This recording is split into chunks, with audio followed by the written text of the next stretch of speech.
To a few of us here today, this is a solemn and most momentous occasion. And yet in the history of our nation, it is a commonplace occurrence. The orderly transfer of authority as called for in the Constitution routinely takes place as it has for almost 2 centuries, and few of us stop to think how unique we really are. In the eyes of many in the world, this every 4-year ceremony we accept as normal is nothing less than a miracle. I first became aware of it from a political standpoint 4 years before that. And this is when, and I've spent some time with him by the way, with Al Bloomingdale at the convention, and that was 4 years earlier. Here's a guy that was ambitious, and he was somebody that, as we know, as governor of California, he'd done certain things. But he had an unbelievable interest in government. And what I couldn't understand is how this guy became so smart. I mean, I saw him as a sort of Western cowboy actor when I met him. And then all of a sudden, he's very articulate. He can talk about all kinds of things. I wouldn't have been surprised to hear him speak Russian, Chinese, French, or whatever. But the man became terribly well informed, and this is a great compliment, I think. He was a walking, talking encyclopedia after a while. You don't become president every day, and they thought, let's do something special. And so the idea was to invite as many friends as they could get into any one house or whatever. And so they did. They had 60 people that they invited to sit down formal dinner at Marywood, which was my house. And we had 60 more people that were invited to a private club named Pisces. And at 10 o'clock, the group joined, making a total of 120 at Marywood. And the whole purpose was to celebrate the inauguration of their good friend, Ronald Reagan. Reagan had a number of close friends. And Nancy had a lot fewer.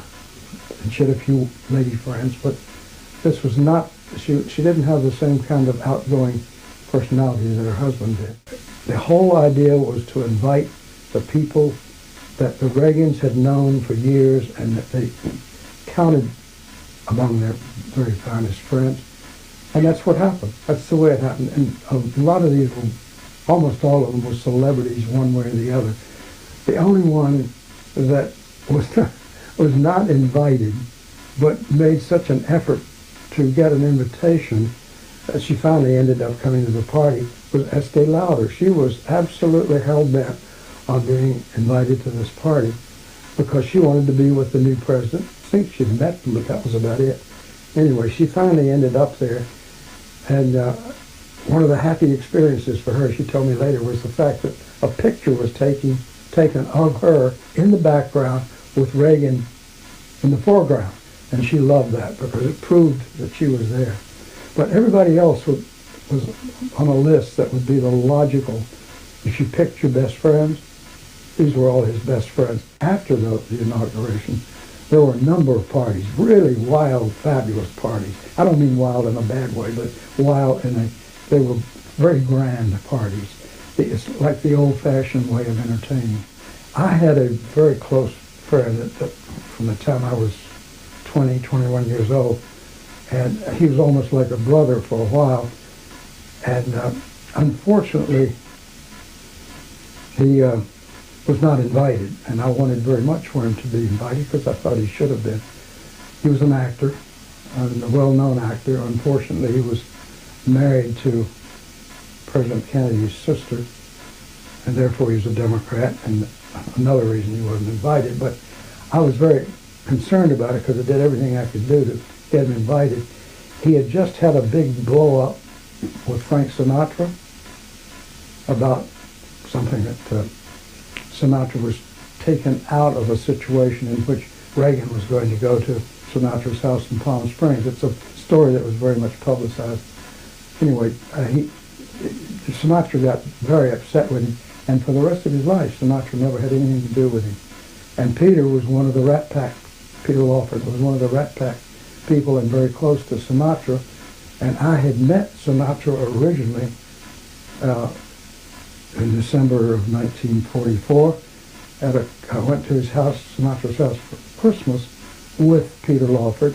We got along very well, and Sinatra said, "Hey, why don't you come back for New Year's?" And that started a friendship from December, 1944 until 1981 at this party. And every year, for a number of years, I vacationed with Sinatra. And I went on his boat to Roma. We went to Mount Kisco a number of times and stayed with Phyllis and Bennett Cerf, who were mutual friends. And we stayed at the Abel Harriman's. All of these things were all part of a way of life. And Sinatra was absolutely idolized by the Reagans. No question about it.